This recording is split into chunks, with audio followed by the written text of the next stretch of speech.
a scientist who has devoted a good part of his adult life trying to prove out the theories of a controversial Yugoslavian physicist named Nikola Tesla.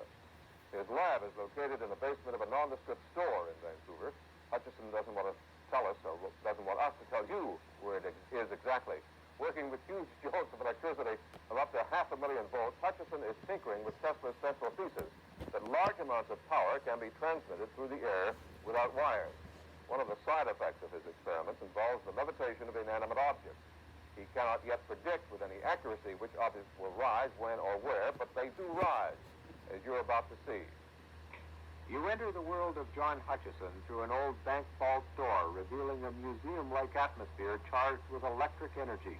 Hutchison sits at a hand-built control panel, fine-tuning equipment some feel might change the world. I use these headsets here to monitor frequency changes, going by the static patterns that I hear. And down here, I'll adjust the magnetic flux. And I can feel the rhythms of the energy. The rhythms of the energy are generated by an enormous jumble of strange-looking electronic equipment, much of it hand-built by Hutchison himself. Components include vacuum tubes, 40-year-old technology. Some of the equipment is modeled after that of turn-of-the-century physicist Nikola Tesla. Tesla developed alternating current, the electrical system used today. His experiments included the transmission of energy without wires. Some feel he was the greatest inventor of all time. Hutchison began by duplicating some of his early work. Very similar to Tesla's experiments before the turn of the century, isn't it? Yes, it is. He used very old-fashioned Geissler tubes. This is a modern neon tube. Do you believe that ultimately electricity could be transmitted without wires over long distance? I would think so, by using vacuum tube oscillators. That would do away with high-tension wires ultimately? Yeah.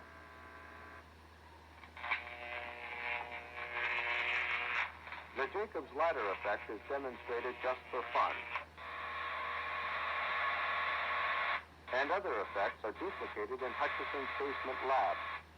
But it was his love of old equipment that led to advanced experimentation. This is an old dynamotor, turn of the century.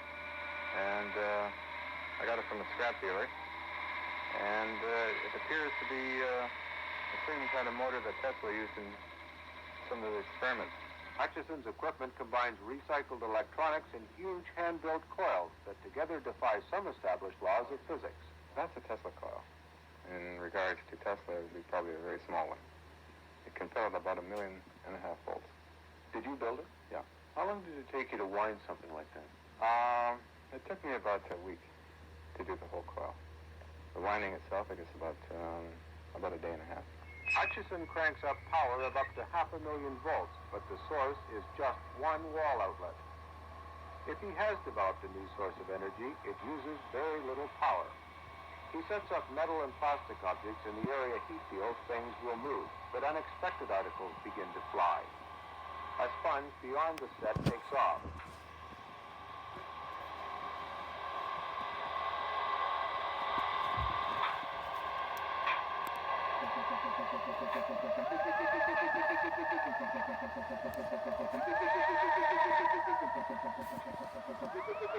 Hutchison can't see it from his control panel and relies on our information.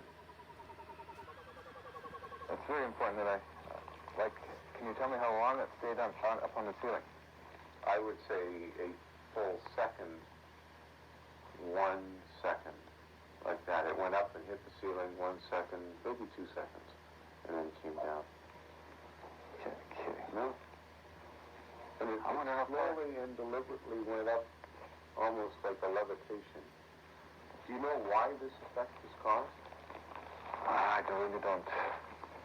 I have some ideas in my mind that the being electromagnetic in nature somehow is interfering with the gravitational pull of the Earth.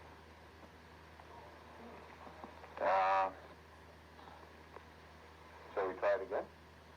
I'd like to give it another shot. Sure. Well, so do we. Good. So I'll fire her up again. We're lucky. Watch the tinfoil here. Hang in there.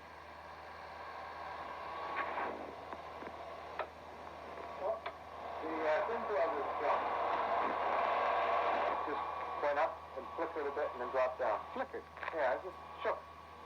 Hot darn. Okay, I'll keep. I was watching.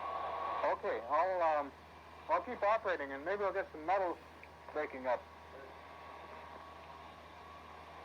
He has indeed broken metal into fragments and lifted an entire snowplow. He just can't predict what will move.